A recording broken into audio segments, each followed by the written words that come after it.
What is up, YouTube, and welcome to this Secret Empire video.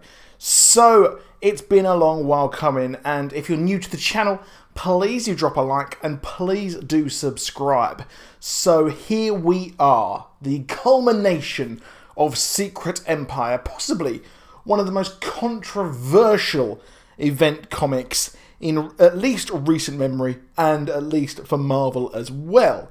And it hasn't been that well received, to be honest. I have personally enjoyed it, but let's jump in and discuss this issue. So Secret Empire all started last year when we found out that Captain America was an agent of Hydra, and well, we didn't know it at the time. We thought that this was it. He had been Hydra forever. However, this all came down to the fact that his reality was changed by the cosmic cube incarnate, Kobik, we had the cosmic cube that was used at Pleasant Hill, that was used last year in the Pleasant Hill event, which led us to a breakout. So if you don't know, Pleasant Hill was actually a maximum security reality warping prison for all the supervillains in the Marvel Universe. So if you're a supervillain, you were moved there and you lived in some sort of warped reality hell, which really wasn't that good, to be honest. You lived seemingly a perfect life, but you still had those memories of who you really were. And this was all engineered by the Red Skull, who had this Kobik, this cosmic cube, and what he did with it, he turned it, and he convinced this cosmic cube that was turned into a little girl that really what this is, what the world should be, is Hydra.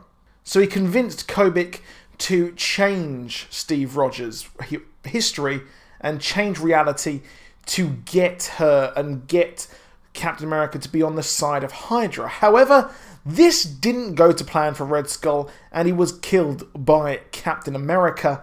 And then Captain America, Steve Rogers, went on to create his whole new empire, his Hydra, and he became the leader of Hydra. And it proved that even in this reality-bending thing, that Captain America doesn't stand for people who are in his way or who really are in the way of what he perceives as being the best thing for humanity.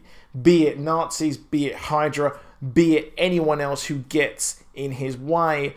And this Hydra was all down to him, and it was so effective because Captain America was so good at what he does, either for good or for bad. Now his reality back in the day was changed. It was changed so that the World War II victor was changed, and all of this was done by Kobik. And well, as we know it, Secret Empire came and is now gone, and Captain America took over the world, or took over at least America as Hydra, took on Atlantis, took on Wakanda, and seemingly almost won. So Kobik was behind all of this, all of everything that has happened, and she was the one who was able to actually undo this. Now, Captain America being a Hydra is just mind-melting, and a lot of people who didn't really read the source material, didn't read the comics going forward, and probably didn't know what was to come, got really angry about it. I think this controversy was, to be honest, a bit silly. I think that taking it to the extremes of burning the free comic book day issue of the Steve Rogers Captain America, burning all of these issues, was really stupid in my opinion. And I think that getting this angry about it when you didn't really understand it or probably didn't read it, and a lot of people just took it too far. And really, we knew on this channel where it was going. We knew he was going to be changed. But Nick Spencer promised us that this was a real person, this mattered, this wasn't going to be some decoy, and really it was him. This Captain America was him who was warped by this reality.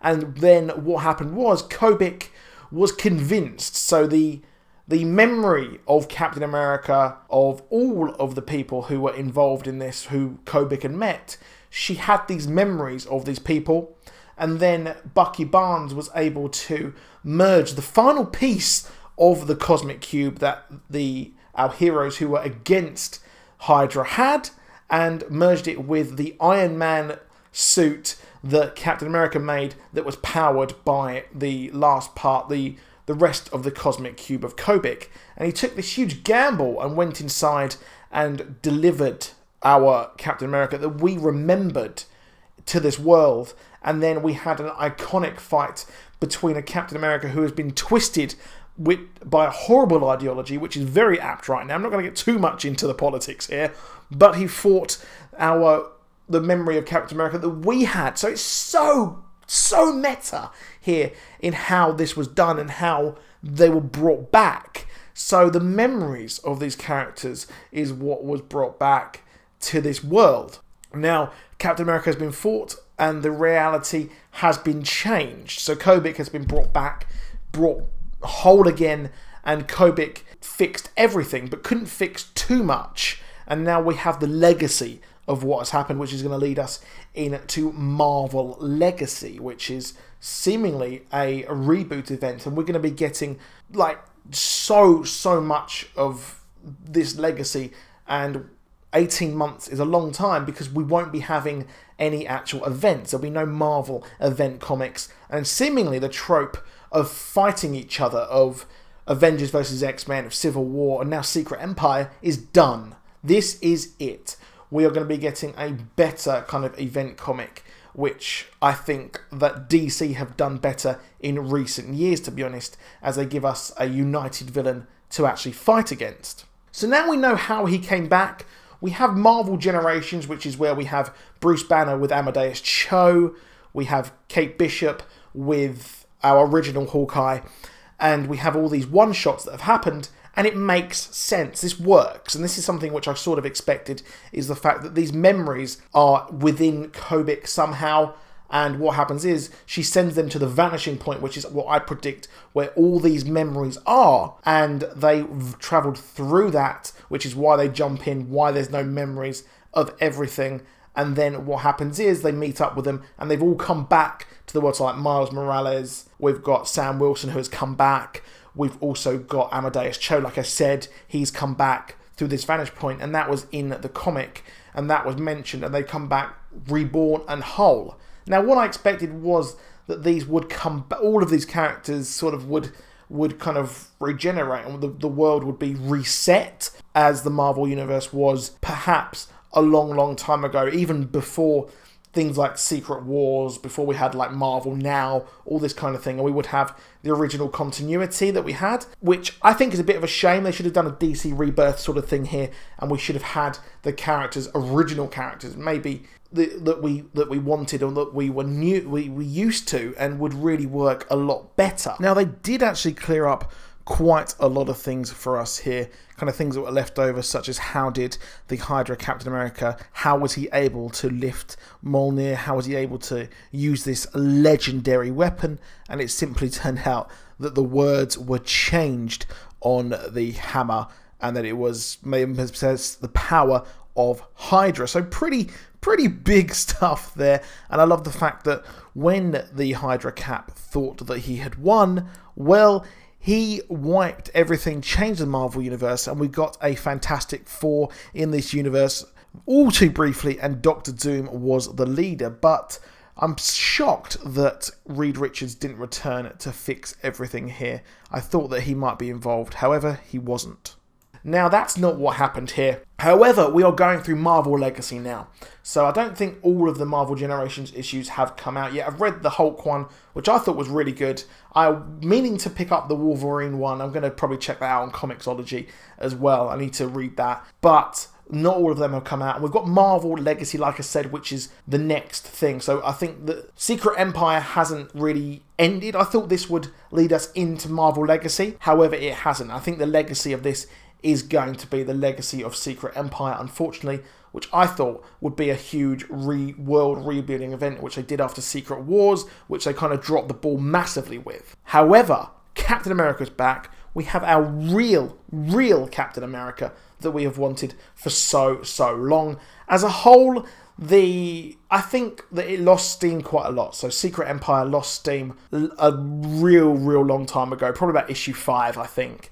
But the way that Captain America has come back has worked really well. I like this sort of alternate reality sort of thing. It's not alternate reality, but it is kind of. It's a bit iffy, but I think Nick Spencer has delivered with what he was doing. It ran on just a bit too long. This could have wrapped up probably about 5 or 6 issues.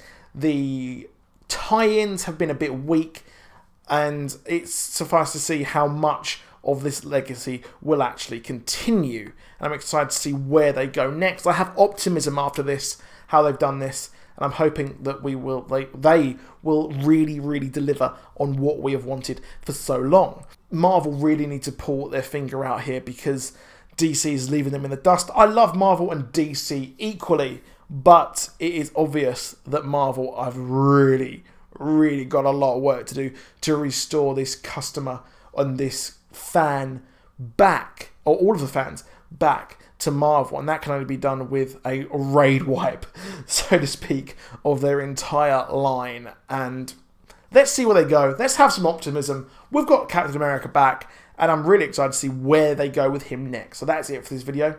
Please do drop a like. Please do subscribe. I'll see you soon. Goodbye.